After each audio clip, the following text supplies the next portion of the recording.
Hello Vikram, let's read this question. So this question says two charges plus 2 into 10 to the power minus 8 and minus 10 to the power minus 8 coulomb are placed at points A and B respectively.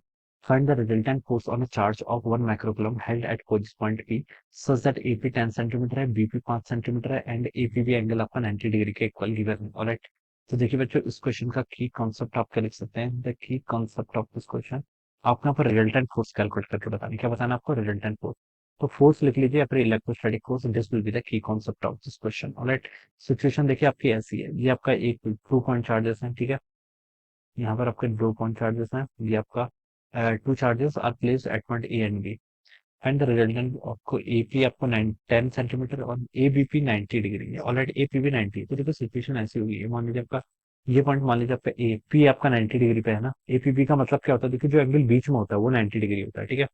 तो यहाँ से मान लीजिए आपका ए ऐसे होगा, ठीक है। तो ये आपका इस तरीके से होना चाहिए फिर। ये आपको स्टॉप डाल कर लेते हैं, ये आपका ऐसे हो जाएगा, ठीक है। तो ये एंगल बच्चे क्या होगा? आपका पी है, तो पी आपका 90 डिग्री होना चाहिए, तो ये एंगल ऐसे 90 होगा, तो ये पॉइंट आपका क्या होगा? पी होगा, ठीक है। ये गिवन कर रखा है। और क्या बोल रखा है? एपी आपका 10 सेंटीमीटर के इक्वल है, ये 10 सेंटीमीटर है। बीपी आपका 5 है, ठीक है, ये आपका 5 होगा। तो ये इसको हम देखिए, एबी को हम पाइथागोरस थ्योरम से कैलकुलेट कर सकते हैं। अब बोला क्या है? दो चार्जेस हैं, देखिए टू चार्जेस का मैग्नीट्यूड गिवन कर रखा है, कितना? टू, अच्छा, ए पर देखिए आपका कितना मैग्नीट्यूड का चार्ज रखा है? 2 × 10 माइनस 8 कुलम। और बी पर देखिए आपका -10 × 10 माइनस 8 कुलम ये रखा हुआ है। Find the resultant force on A charge of 1 microcoulomb held at point P. इस पॉइंट पे देखिए आपका 1 माइक्रोकुलम का चार्ज रखा हुआ है, आपको इसका रिजल्टेंट फोर्स बताना है। तो आपको इजी क्वेश्चन है, ठीक है। तो देखिए बच्चों, पी पर देखिए आपका नेट फोर्स इसके कारण आएगा, एक तो आपका ए के कारण आएगा, ए के कारण जो आएगा इसको ऐसे लिख लेता हूँ, इसको मैं F1 बोल देता हूँ। और बी के कारण भी आएगा, लेकिन इस डायरेक्शन में आएगा, उसके नेगेटिव चार्ज है, ठीक है, तो F2 हो जाएगा। और इन दोनों के बीच का एंगल कितना होना चाहिए बच्चों? 90 डिग्री होना चाहिए। अब F1 F2 का मैग्नीट्यूड देख लो, अब F1 का मैग्नीट्यूड देखो बच्चों कितना आएगा। फोर्स होता है आपका, देखिए K E into Q1 Q2 by R square. K E की वैल्यू कितनी होती है? इलेक्ट्रोस्टैटिक कांस्टेंट है 9 into 10 to the power 9 into Q1 Q2, दोनों चार्जेस का प्रोडक्ट कर लीजिए, 2 into 10 to the power -8 coulomb into 1 into 10 to the power -6, alright, divided by आपका आर का स्क्वायर 10 सेंटीमीटर, 10 सेंटीमीटर यानी कि 0.1 मीटर, 0.1 का स्क्वायर कर लीजिए, ठीक है। तो ये हो जाएगा आपका 9 टू 18 इंटू, देखिए बच्चों कितना होगा आपका? 8 से 14, 14 -14 +9 करेंगे तो आपका -5 हो जाना चाहिए। और नीचे 10 to the power -2 है, ऊपर आएगा तो +2 के इक्वल हो जाएगा। तो ये वैल्यू बच्चों आपकी 18 into 10 to the power -3 Newton के इक्वल हो जाएगी, ठीक है। ये आपका F1 आ गया। F2 का मैग्नीट्यूड देखिए आप यहाँ से लिख लीजिए, F2 कितना आएगा? ठीक है ना, 9 × 18। और ऊपर आपका 8 से 14 -5, ये आपका -2, ऊपर आएगा +2, ठीक है। अब F2 देख लीजिए, F2 देखिए कितना आएगा? 9 × 10 to the power 9 into charges का प्रोडक्ट Q1 Q2, 1 माइक्रोकुलम इसका है। और इसको आप देखिए, हम तो साइन कंसिडर नहीं करेंगे, मैंने मॉड बोल रखा है क्वेश्चन में, इस चीज का ध्यान रखना। 1 × 10 to the power -6 तो ऊपर वाला है, और इसका है आपका 10 to the power -8, ठीक है, डिवाइडेड बाय आपका आर का स्क्वायर। आर कितना? 5 सेंटीमीटर, 5 सेंटीमीटर को आप क्या लिख सकते हैं? 5 इंटू 10 to the power -2 का स्क्वायर। ऑलराइट, ये वैल्यू यहाँ से आ जाएगी। अब देखिए ऊपर आपका 9 आ गया, यहाँ से 5 का स्क्वायर करेंगे तो कितना? 25।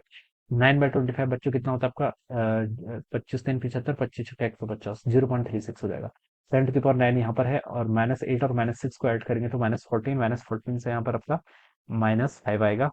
और 10 to the power -4 तो ऑलरेडी नीचे था, ऊपर आके +4 में कन्वर्ट हो जाएगा। तो ये कितना आ गया बच्चों? 0.36 इंटू आपका 10 to the power -1 न्यूटन के इक्वल आ गया, ठीक है। ठीक है। हम्म इसको आप यहाँ से ऐसे कर लीजिए, देखिए 18 को हम क्या लिख सकते हैं? 0.18 into 10 to the power -1 Newton लिख सकते हैं ना। ऊपर वाले को हमने ऐसे लिख लिया। अब इन दोनों को, अच्छा, अभी ये दोनों ऐड नहीं होंगे, इन दोनों के डायरेक्शन अलग अलग है, ठीक है। तो हमने मैग्नीट्यूड फाइंड आउट कर लिया। अब देखिए दो वेक्टर्स के हैं, एक दूसरे के परपेंडिकुलर हैं। अब एफ नेट यहाँ से लिख लीजिए, एफ नेट देखिए कितना होगा? √F1 का स्क्वायर प्लस आपका F2 का स्क्वायर, ठीक है। ये आप यहाँ से ऐसे लिख लीजिए, ठीक है, F1 और F2, ठीक है। 10 to the power -1 दोनों में कॉमन है, जो कॉमन है उसको आप सीधे बाहर कर लीजिए, उसको एडवर्ट करने की कोई जरूरत नहीं है। अंदर क्या? 0.18, 0.18 का स्क्वायर करेंगे तो कितना होगा? देखिए 18 का स्क्वायर आपका 324 होता है, कितना होता है? 324, 18 का स्क्वायर होता है। एक जीरो इधर आके इधर हो जाएगा, ठीक है। 18 18 324.1.2, ठीक है, ठीक है ना। बिल्कुल ठीक है। ऑलराइट, ठीक है। अब देखिए 0.36, 36 का स्क्वायर आपका 1296 के इक्वल होता है, कितना होता है? 1296। यहाँ पर भी दो आएगा तो यहाँ पर 0.1296 के इक्वल हो जाएगा, कितना हो जाएगा? 0.1296 के इक्वल हो जाएगा, ठीक है। इसको देखिए एक बार कंफर्म कर लेते हैं, 0.18 इंटू 0.18, 0.03, ये बिल्कुल ठीक है। और 0.36 इंटू 0.36, 0.36 इंटू 0.36, 0.19, ठीक है, बिल्कुल करेक्ट है। ऑलराइट, अब यहाँ से 10 to the power -1 इधर आ गया, इसको ऐड कर लीजिए, देखिए इसको अगर हम ऐड करेंगे तो देखिए कितना आएगा आपका 0.1296 है, प्लस आपका 0.0324, इसको आपका 0.162 आ रहा है, कितना आ रहा है 0.162 आ जाएगा, ठीक है। तो ये आपके यहाँ से 0.162 के इक्वल हो गया, ठीक है।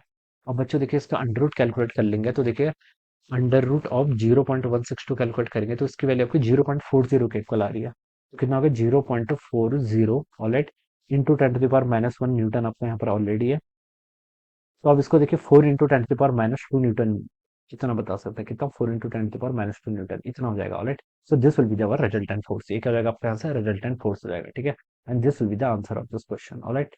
सो I hope you all understood this concept, all the best and thank you so much.